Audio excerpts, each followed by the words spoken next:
Fred VanVleet tore his ACL at a recent offseason workout. Does seem like there's a very good chance he'll be out for the year. Obviously, the NBA season, we've still got about, a month until it tips off, and it lasts a really long time. But are you expecting Fred VanVleet to be ready to go by, the second round of the playoffs or something like that? So you got to ask the question, what the hell can the Houston Rockets do right now? Because you would prefer to get a guy instead of rolling into the year with Aaron Holiday and Reed Sheppard. You want someone with experience, and I suppose the ball could go through Kevin Durant a little bit more, and that Amen Thompson can pick up the slack from time to time too. But you don't want to go into a year when you're a team that already has some scoring issues with a point guard by committee of sorts. And it seems like you're going to be forced to do that early on. The Rockets are $1.25 million below the first apron, according to ESPN's Bobby Marks. They can get an injury exception, but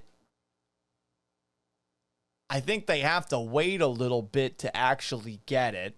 I saw this post from Locked On Rockets, Jackson Gatlin. The Rockets can get an injury exception for Fred VanVleet worth half of his salary, $12.5 million.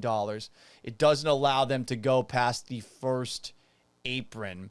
It sounds like if any move happens, they're going to have to wait a couple of months. And does that put the Rockets in a spot where they're not going to be able to get themselves good seeding in the West? You would think the Spurs will be better. You would think that the Mavericks will be better. It's a marathon, not a sprint, though. I don't think this keeps the Rockets out of the playoffs. It just makes you think a lot differently about their championship chances.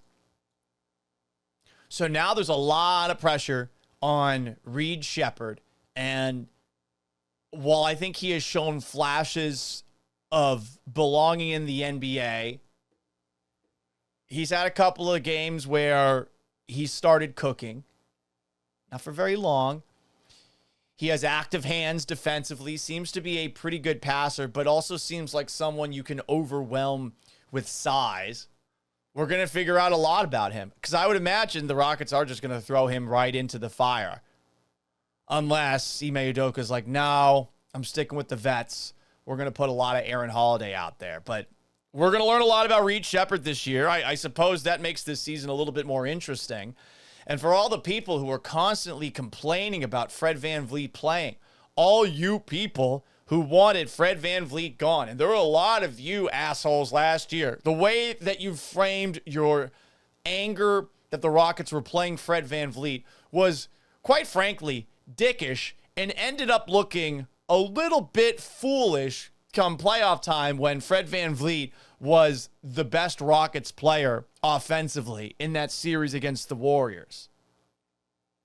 Game 4 of that series, he shot 8 of 12 from outside.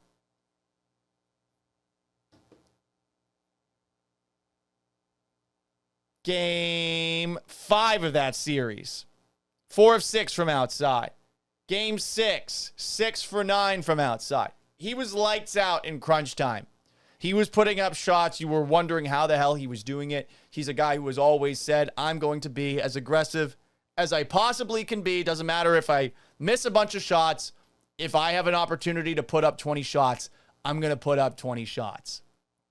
And this guy is now missing. So I'll say it one more time. For all those people who wanted Fred VanVleet to the side, who I think should have been apologizing after what he did for the Rockets in that playoff series, you're finally getting your wish. Let's see what happens. Lots of pressure on Reed Sheppard, who I think most people would argue isn't ready for this. Lots of pressure on Aaron Holiday, who a lot of people would probably argue they just don't want to see that much of because they don't think he has much upside. Time will tell.